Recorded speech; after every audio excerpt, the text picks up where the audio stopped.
ಕೋಲಾರಕ್ಕೆ ಆಗಮಿಸಿದ್ದಾರೆ ಎಐಸಿಸಿ ಅಧ್ಯಕ್ಷ ರಾಹುಲ್ ಗಾಂಧಿ. ಕೆಂಪೇಗೌಡ ವಿಮಾನ ನಿಲ್ದಾಣದ ಮೂಲಕ ಆಗಮಿಸಿರುವಂತದ್ದು. ವೇದಿಕೆಗೆ ಬಂದಿದ್ದಾರೆ. ಇನ್ನೇನು ಕೆಲವೇ ಕ್ಷಣಗಳಲ್ಲಿ ಭಾಷಣವನ್ನ ಮಾಡಲಿದ್ದಾರೆ.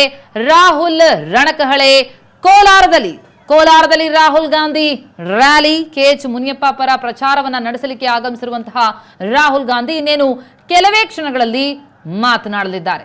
ಅವರಿಗೆ ಸ್ವಾಗತವನ್ನ ಕೋರಿದ್ದಾರೆ ಸ್ಥಳೀಯ ಕಾಂಗ್ರೆಸ್ನ ಮುಖಂಡರುಗಳೆಲ್ಲರೂ ಕೂಡ.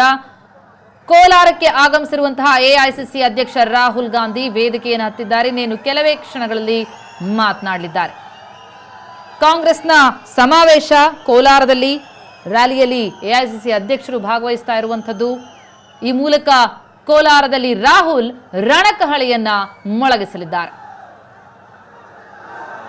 ಕೆಂಪೇಗೌಡ ವಿಮಾನ ನಿಲ್ದಾಣದ ಮೂಲಕ ರಾಹುಲ್ ಗಾಂಧಿ ಆಗಮಿಸಿದ್ರು. ಅವರನ್ನ ಸ್ಥಳೀಯ ಕಾಂಗ್ರೆಸ್ನ ಮುಖಂಡರು ಸ್ವಾಗತ ಕೋರಿ ಈಗ ವೇದಿಕೆಗೆ ಕರೆತಂದಿದ್ದಾರೆ. ರಾಹುಲ್ ರಣಕಹಳೆಯನ್ನ ಮೊಳಗಿಸ್ತಾ ಇದ್ದಾರೆ ಕೋಲಾರದಲ್ಲಿ. ನೀನು ಕೆಲವೇ ಕ್ಷಣಗಳಲ್ಲಿ ಸಮಾವೇಶವನ್ನು ಉದ್ದೇಶಿಸಿ ರಾಹುಲ್ ಮಾತನಾಡಲಿದ್ದಾರೆ.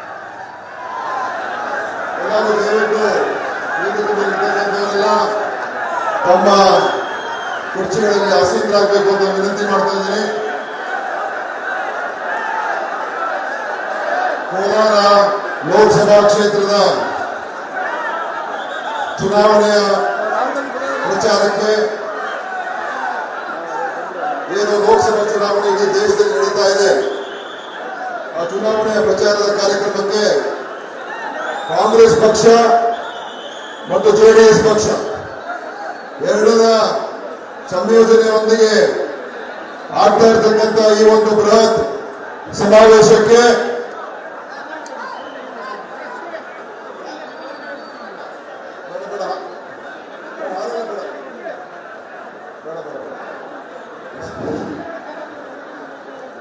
ಈ ಒಂದು ಬೃಹತ್ ಸಮಾವೇಶಕ್ಕೆ ಚುನಾವಣೆ ಪ್ರಚಾರದ ಕಾರ್ಯಕ್ರಮಕ್ಕೆ ಆಗಮಿಸಿರುವ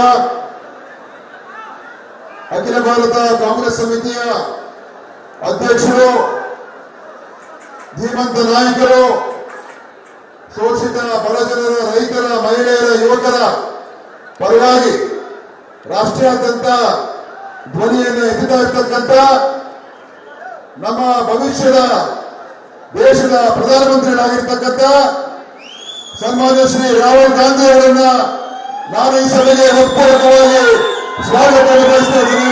ಶ್ರೀ ರಾಹುಲ್ ಗಾಂಧಿ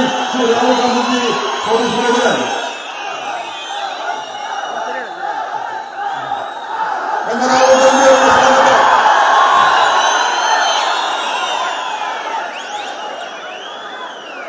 ಅದೇ ರೀತಿಯಾಗಿ ಅಖಿಲ ಭಾರತ ಕಾಂಗ್ರೆಸ್ ಸಮಿತಿಯ ಪ್ರಧಾನ ಕಾರ್ಯದರ್ಶಿಗಳು, ಸಂಸತ್ ಸದಸ್ಯರು, ನಮ್ಗೆಲ್ಲರೂ ಕೂಡ ಮಾರ್ಗದರ್ಶಕರಾಗಿರ್ತಕ್ಕಂಥ ಸನ್ಮಾನ್ಯ ಶ್ರೀ ಕೆ.ಸಿ. ವೇಣುಗೋಪಾಲ್ ಅವರಿಗೆ ನಾನು ಹೃತ್ಪೂರ್ವಕವಾಗಿ ಸ್ವಾಗತವನ್ನು ಬಯಸ್ತಾ ಇದ್ದೇನೆ. ಮಾನ್ಯ ಶ್ರೀ ಕೆ.ಸಿ. ವೇಣುಗೋಪಾಲ್ ಅವರೇ,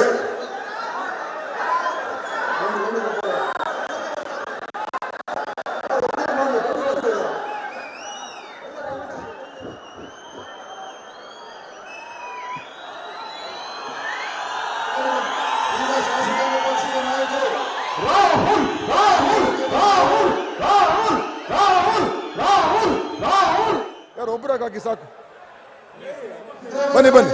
ಈಗ ಶಾಸಕಾಂಗ ಪಕ್ಷದ ನಾಯಕರು, ಮಾಜಿ ಮುಖ್ಯಮಂತ್ರಿಗಳು, ಜನಪ್ರಿಯ ನಾಯಕರು, ನಮ್ಮೆಲ್ಲರಿಗೂ ಕೂಡ ಮುಖಂಡರಾಗಿರ್ತಕ್ಕಂಥ ಸನ್ಮಾನ್ಯ ಶ್ರೀ ಸಿದ್ದರಾಮಯ್ಯನವರಿಗೆ ನಾನು ಈ ಸಭೆಗೆ ಹೃತ್ಪೂರ್ವಕವಾಗಿ ಸ್ವಾಗತವನ್ನು ಬಯಸ್ತಾ ಇದ್ದೇನೆ. ಅದೇ ರೀತಿಯಾಗಿ ಕಾಂಗ್ರೆಸ್ಸಿನ ಲೋಕಸಭೆಯಲ್ಲಿ ನಮ್ಮ ನಾಯಕರು, ಸೋಲಿಲ್ಲದ ಸರದಾರ, ರಾಜ್ಯದಲ್ಲಿ ಮತ್ತು ರಾಷ್ಟ್ರ ಮಟ್ಟದಲ್ಲಿ ಇವತ್ತು ಕಾಂಗ್ರೆಸ್ ಪಕ್ಷವನ್ನು ಮುಂದಾಳತ್ವವನ್ನು ವಹಿಸಿಕೊಂಡು ಅತ್ಯಂತ ಯಶಸ್ವಿಯಾಗಿ ನಿರ್ವಹಣೆ ಮಾಡ್ತಾ ಇರ್ತಕ್ಕಂಥ ನಮ್ಮ ನಾಯಕರಾಗಿರ್ತಕ್ಕಂಥ ಸನ್ಮಾನ್ಯ ಶ್ರೀ ಮಲ್ಲಿಕಾರ್ಜುನ್ ಖರ್ಗೆ ಅವರಿಗೆ ತಮ್ಮೆಲ್ಲರ ಪರವಾಗಿ ನಾನು ಆರ್ಥಿಕವಾಗಿ ಸ್ವಾಗತವನ್ನು ಬಯಸ್ತಾ ಇದ್ದೇನೆ. ಮಾನ್ಯ ಖರ್ಗೆ ಸಾಹೇಬರೇ, ಈ ಸಮಾರಂಭಕ್ಕೆ ಜಿಲ್ಲಾ ಕಾಂಗ್ರೆಸ್ ಸಮಿತಿಯ ಅಧ್ಯಕ್ಷ ಆದಂತ ಚಂದ್ರಾರೆಡ್ಡಿ ಅವರು ಬಂದಿದ್ದಾರೆ. ಅವ್ರಿಗೂ ಕೂಡ ಸ್ವಾಗತವನ್ನು ಬಯಸ್ತಾ ಇದ್ದೇನೆ. ರಾಜ್ಯಸಭಾ ಸದಸ್ಯರು ಆದಂತ ಪ್ರೊಫೆಸರ್ ರಾಜೀವ್ ಗೌಡ ಅವರಿಗೆ ಸ್ವಾಗತವನ್ನು ಬಯಸ್ತಾ ಇದ್ದೇನೆ. ಶಾಸಕ ಮಿತ್ರರಾಗಿರ್ತಕ್ಕಂಥ ಇದೇ ಜಿಲ್ಲೆಯಿಂದ ಬಂದಿರತಕ್ಕಂಥ ಮಾಜಿ ಶಾಸಕರು ಹಾಗೂ ಜೆಡಿಎಸ್ ಪಕ್ಷದ ಅಧ್ಯಕ್ಷರಾದಂಥ ವೆಂಕಟಶಿವ ರೆಡ್ಡಿ ಅವರಿಗೆ ನಾನು ಸ್ವಾಗತವನ್ನು ಬಯಸ್ತಾ ಇದ್ದೇನೆ. ಶಾಸಕರಾಗಿರ್ತಕ್ಕಂಥ ಸನ್ಮಾನ್ಯ ಶ್ರೀ ನಂಜೇಗೌಡರಿಗೆ ನಾನು ಸ್ವಾಗತವನ್ನು ಬಯಸ್ತಾ ಇದ್ದೇನೆ. ಮಾಲೂರು ಕ್ಷೇತ್ರದ ಶಾಸಕರು, ಶಿಡ್ಲಘಟ್ಟ ಕ್ಷೇತ್ರದ ನಮ್ಮ ಹಿರಿಯ ನಾಯಕರು, ಶಾಸಕರಾಗಿರ್ತಕ್ಕಂಥ ಶ್ರೀ ವಿ ಮುನಿಯಪ್ಪನವರು ಬಂದಿದ್ದಾರೆ, ಅವ್ರಿಗೂ ಕೂಡ ನಾನು ಸ್ವಾಗತವನ್ನು ಬಯಸ್ತಾ ಇದ್ದೇನೆ. ಜೆಡಿಎಸ್ ಪಕ್ಷದ ಶಾಸಕರಾಗಿರ್ತಕ್ಕಂಥ ಶ್ರೀನಿವಾಸ್ ಗೌಡರಿಗೆ ನಾನು ಸ್ವಾಗತವನ್ನು ಬಯಸ್ತಾ ಇದ್ದೇನೆ. ನಜೀರ್ ಅಹಮದ್ ಅವರಿಗೆ ಸ್ವಾಗತವನ್ನು ಬಯಸ್ತಾ ಇದ್ದೇನೆ. ಬಂಗಾರಪೇಟೆ ಶಾಸಕರಾದಂಥ ನಾರಾಯಣ ಸ್ವಾಮಿ ಅವರಿಗೆ ಸ್ವಾಗತವನ್ನು ಬಯಸ್ತಾ ಇದ್ದೇನೆ. ನಾರಾಯಣ ಸ್ವಾಮಿ ಅವರಿಗೆ ಸ್ವಾಗತ ಬಯಸ್ತಾ ಇದ್ದೇನೆ. ಚಿಂತಾಮಣಿ ಶಾಸಕರಾಗಿರ್ತಕ್ಕಂಥ ಕೃಷ್ಣ ರೆಡ್ಡಿ ಅವರಿಗೆ ಸ್ವಾಗತವನ್ನು ಬಯಸ್ತಾ ಇದ್ದೇನೆ. ರಾಜ್ಯಸಭಾ ಸದಸ್ಯರಾಗಿರ್ತಕ್ಕಂಥ ಹನುಮಂತ ಅವರಿಗೆ ಸ್ವಾಗತವನ್ನು ಬಯಸ್ತಾ, ಮತ್ತೊಬ್ಬರು ಶಾಸಕಿಯಾದಂತಹ ರೂಪಾ ಶಶಿಧರ್ ಅವರಿಗೂ ಕೂಡ ನಾನು ಈ ಸಭೆಗೆ ಸ್ವಾಗತವನ್ನು ಬಯಸ್ತಾ ಇದ್ದೇನೆ. ಎಲ್ಲ ದಯವಿಟ್ಟು ಈ ಕಡೆ ಬಂದ್ಬಿಡಿ. ಹಾಗೂ ವೇದಿಕೆ ಮೇಲೆ ಇರ್ತಕ್ಕಂಥ ಎಲ್ಲ ಮಾಜಿ ಶಾಸಕರೇ, ಎರಡೂ ಪಕ್ಷದ ಮುಖಂಡರುಗಳೇ, ವಿಧಾನ ಪರಿಷತ್ ಸದಸ್ಯರಾಗಿರ್ತಕ್ಕಂಥ ಚೌಡಾರೆಡ್ಡಿರವರೇ, ಹಾಗೂ ವೇದಿಕೆ ಮೇಲೆ ಇರ್ತಕ್ಕಂಥ ಎಲ್ಲ ಗಣ್ಯರೇ, ತಮ್ಗೆಲ್ಲರೂ ಕೂಡ ನಾನು ಹೃತ್ಪೂರ್ವಕವಾಗಿ ಸ್ವಾಗತವನ್ನು ಬಯಸಿ, ಇವತ್ತು ಈ ಒಂದು ಸಮಾವೇಶಕ್ಕೆ ರಾಹುಲ್ ಗಾಂಧಿ ಅವರು ಬಂದಿದ್ದಾರೆ.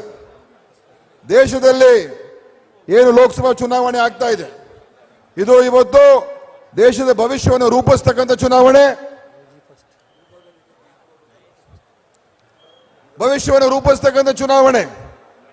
ನರೇಂದ್ರ ಮೋದಿ ಅವರು ಇವತ್ತು ರಾಜ್ಯಾದ್ಯಂತ ಪ್ರವಾಸ ಮಾಡ್ತಾ ಇದ್ದಾರೆ, ಎಲ್ಲ ಕಡೆ ಭಾಷಣ ಮಾಡ್ತಾ ಇದ್ದಾರೆ. ಆದರೆ ನರೇಂದ್ರ ಮೋದಿ ಅವರು ಒಂದು ಭಾಷಣದಲ್ಲೂ ಕೂಡ ಅವರು 5 ವರ್ಷದ ಸಾಧನೆ ಏನು ಅಂತ ಇದುವರೆಗೂ ಕೂಡ ಹೇಳಿಲ್ಲ. ಯಾಕೆ ನರೇಂದ್ರ ಮೋದಿ ಅವರೇ ತಾವು ತಮ್ಮ ಭಾಷಣದಲ್ಲಿ ನೀವು ಏನು ಕೊಟ್ಟಿರ್ತಕ್ಕಂಥ ಮಾತುಗಳನ್ನು ನಾನು ಉಳಿಸ್ಕೊಂಡಿದ್ದೇನೆ ಅಂತ ಯಾಕೆ ನೀವು ಭಾಷಣ ಮಾಡ್ತಾ ಇಲ್ಲ? ಯಾಕೆ ನೀವು ಯುವಕರಿಗೆ ಕೆಲಸ ಕೊಟ್ಟಿದ್ದೀನಿ, ಉದ್ಯೋಗ ಕೊಟ್ಟಿದ್ದೀನಿ ಅಂತ ಭಾಷಣ ಮಾಡ್ತಾ ಇಲ್ಲ? ಯಾಕೆ ನೀವು ರೈತರಿಗೆ ನಾನು ಸಹಾಯ ಮಾಡಿದ್ದೀನಿ, ಅವ್ರಿಗೆಲ್ಲ ರೀತಿ ಸಹಕಾರ ಕೊಟ್ಟಿದ್ದೀನಿ ಅಂತ ಭಾಷಣ ಮಾಡ್ತಾ ಇಲ್ಲ? ಯಾಕೆ ನೀವು ಕಪ್ಪು ಹಣ ವಾಪಸ್ ತಗೊಂಡ್ಬಂದಿದ್ದೀನಿ, ಜನರಿಗೆ ಹಂಚಿದ್ದೀನಿ ಅಂತ ನೀವು ಭಾಷಣ ಮಾಡ್ತಾ ಇಲ್ಲ? ನಿಮ್ಮ ಭಾಷಣದಲ್ಲಿ ಎಲ್ಲೂ ಕೂಡ ಅಭಿವೃದ್ಧಿಯ ವಿಚಾರವೇ ಇಲ್ಲ. ನಿಮ್ಮ ಭಾಷಣದಲ್ಲಿ ರಾಷ್ಟ್ರದ ವಿಚಾರಗಳೇ ಇಲ್ಲ. ಆದ್ರಿಂದ ಡೆಪ್ಟಿ ಸ್ಪೀಕರ್ ಕೂಡ ಸ್ವಾಗತ ಮಾಡಿದ್ದೆ ಕೃಷ್ಣಾರೆಡ್ಡಿ ಅವರಿಗೆ, ಬಹುಶಃ ಅವ್ರಿಗೆ ಗೊತ್ತಾಗ್ಲಿಲ್ಲ ಮೊನ್ನೆ ಕೃಷ್ಣಾರೆಡ್ಡಿ ಅವರೇ. ಆದ್ರಿಂದ ಇವತ್ತು ಬಿಡಿ ಮಾಡೋಣ. ಆದ್ರಿಂದ ಇವತ್ತು ಬರೀ ಅವರು ಪ್ರಚೋದನೆಕಾರಿ ಮಾತುಗಳಾಡ್ಕೊಂಡು ರಾಜ್ಯದ ಜನರಿಗೆ ದಿಕ್ತಪ್ಪಿಸ್ತಕ್ಕಂಥ ಕೆಲಸ ಮಾಡಿಕೊಂಡು ಯಾವುದೇ ಒಂದು ಜನರಿಗೆ ಬದುಕಿನ ವಿಚಾರಕ್ಕೆ ಸಂಬಂಧಪಟ್ಟಿರ್ತಕ್ಕಂಥ ಒಂದು ವಿಷಯ ಕೂಡ ಇವತ್ತು ಈ ಪ್ರಧಾನಮಂತ್ರಿ ಮಾತಾಡ್ತಾ ಇಲ್ಲ. ಯಾಕೆ ಅಂತ ನಮ್ಮ ಪ್ರಶ್ನೆ. ಇವತ್ತು ನಾವು ಕೇಳ್ತಕ್ಕಂಥದ್ದು ಏನಂತ ಹೇಳಿದ್ರೆ, ನೀವು ಎಲ್ಲಾ ರೀತಿಯ ಮಾತುಗಳನ್ನು ಕೊಟ್ಟಿದ್ರಿ, ಅದು ನೀವು ಸಾಧನೆಯನ್ನು ಏನ್ ಮಾಡಿದ್ದೀರಾ? ನಿಮಗೆ ಏನು ಹೇಳಕ್ ಆಗ್ದೇನೆ ಇವತ್ತು ಬರೀ ಸುಳ್ಳನ್ನ ಹೇಳ್ತಾ ಇದ್ದೀರಾ, ಎಲ್ಲ ಕಡೆ ಸುಳ್ಳಿನ ಪ್ರಚಾರ ಮಾಡ್ತಾ ಇದ್ದೀರಾ. ಅದಕ್ಕೆ ನನಗನ್ಸುತ್ತೆ ನಮ್ಮ ದೇಶದ ಇತಿಹಾಸದಲ್ಲಿ ಇಷ್ಟೊಂದು ಸುಳ್ಳು ಹೇಳ್ತಕ್ಕಂಥ ಪ್ರಧಾನಮಂತ್ರಿ ನಾವು ಯಾವತ್ತೂ ಕೊಡಿಲ್ಲ. ಅಂತ ಒಬ್ಬ ಮಹಾ ಸುಳ್ಳುಗಾರ ಇವತ್ತು ದೇಶದ ಪ್ರಧಾನಮಂತ್ರಿ ಆಗಿರ್ತಕ್ಕಂಥದ್ದು ಅತ್ಯಂತ ದುರ್ದೈವದ ಸಂಗತಿ. ಇವತ್ತವರು ಸಬ್ಕಾ ಸಾಥ್ ಸಬ್ಕಾ ವಿಕಾಸ್ ಬಗ್ಗೆ ಮಾತಾಡ್ತಾರೆ, ಆದ್ರೆ ಕರ್ನಾಟಕದಲ್ಲಿ ನನ್ನ ಪ್ರಶ್ನೆ ಮೋದಿ ಅವರಿಗೆ, 28 ಕ್ಷೇತ್ರಗಳಿದೆ, ನೀವು ಒಂದು ಹಿಂದುಳಿದ ವರ್ಗಕ್ಕೆ ಸೇರಿರ್ತಕ್ಕಂಥ ಕೆಲಸ ಕೂಡ ಮಾಡ್ತಾ ಇಲ್ಲ. ಇವತ್ತು ಕೇವಲ ನೀವು ದೇಶದ ವಿಚಾರದಿಂದ ರಾಷ್ಟ್ರವಾದ ವಿಚಾರವನ್ನು ತೆಗೆದುಕೊಂಡು, ಏನು ಆರ್ಮಿಯ ವಿಚಾರ ತೆಗೆದುಕೊಂಡು ದಾರಿ ತಪ್ಪಿಸುವಂತ ಕೆಲಸ ಮಾಡ್ತಾ ಇದ್ದೀರಾ.